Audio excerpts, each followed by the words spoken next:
Alors je vais commencer par donner la parole à Jean Chevalier, qui est notre expert en liaison et opérations internationales. Jean Chevalier est un grand expert du Comité de la Charte, un des valeureux bénévoles du Comité de la Charte, qui a exercé différentes fonctions et missions au sein du comité et qui est notamment très axé sur les opérations internationales, étant par ailleurs un acteur du développement Nord-Sud.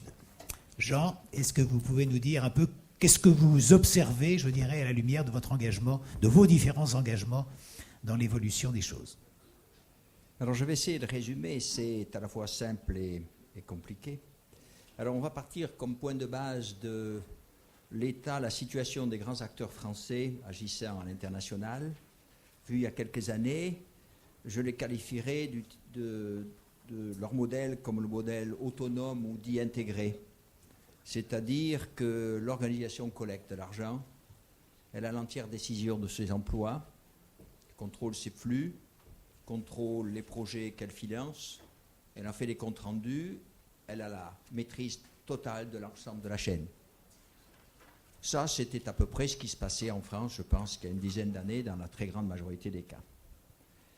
Alors, il est évident que la tendance actuelle, c'est vers l'internationalisation. Je veux parler mondialisation, mais presque.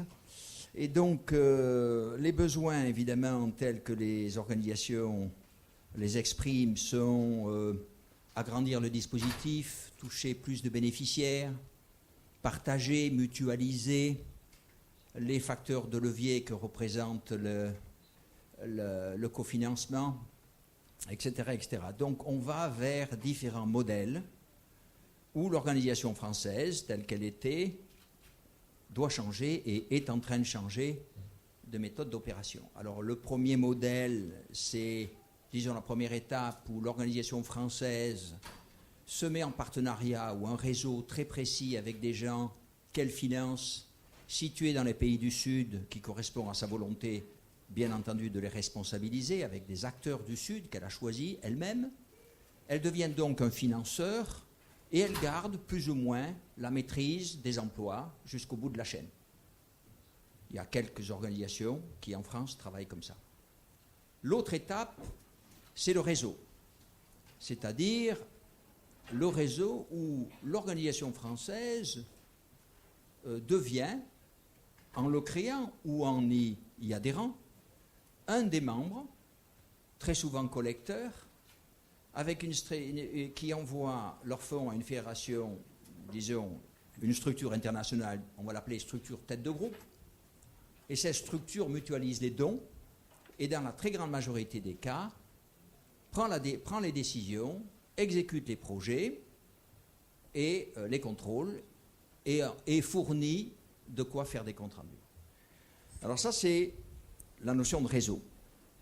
Et il est évident que dans la majorité des cas, l'organisation française, qui avait tous les pouvoirs dans sa main, en perd beaucoup, puisque elle participe certes à la gestion du réseau, à son organisation, à son assemblée générale ou son conseil d'administration, mais n'a, dans la majorité des cas, plus le pouvoir de dire « je ne veux pas avoir ce projet démarré, cette affectation je l'accepte ou je la refuse, etc. etc. » Sans même parler de l'exécution qui est très souvent faite par la structure centrale.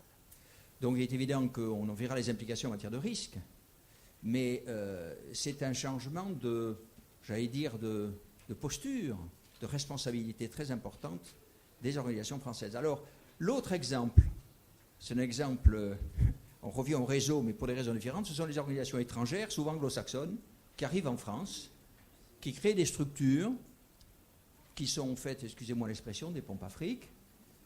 Je sais que certains n'aiment pas cette expression, mais en fait c'est un peu la vérité, qui sont là pour collecter. La générosité française existe, même si on nous a dit qu'elle était toute petite, mais enfin elle est quand même là. La fiscalité est positive et donc beaucoup d'organisations internationales se disent pourquoi pas, on crée une antenne française, elle va collecter quelques centaines de milliers de dollars, elle va nous envoyer cet argent et puis ça va s'ajouter aux collectes que l'on fait nous directement dans nos pays ou que d'autres font pour nous. Donc alors évidemment cette organisation française, au regard de la France, donc du comité de la Charte, cette organisation française a très peu de capacité. elle est quelquefois même une coquille vide, puisqu'elle n'est là que pour collecter. Alors avec Internet, elle sera encore plus vide qu'avant, parce qu'il n'y a même plus besoin de gros moyens. Donc ça, c'est un exemple qu'on voit arriver, qui pose des problèmes du reste fiscaux, en plus des problèmes que ça pose au comité de la Charte. Voilà en quelques mots, Gérard. Merci de cet premier aperçu.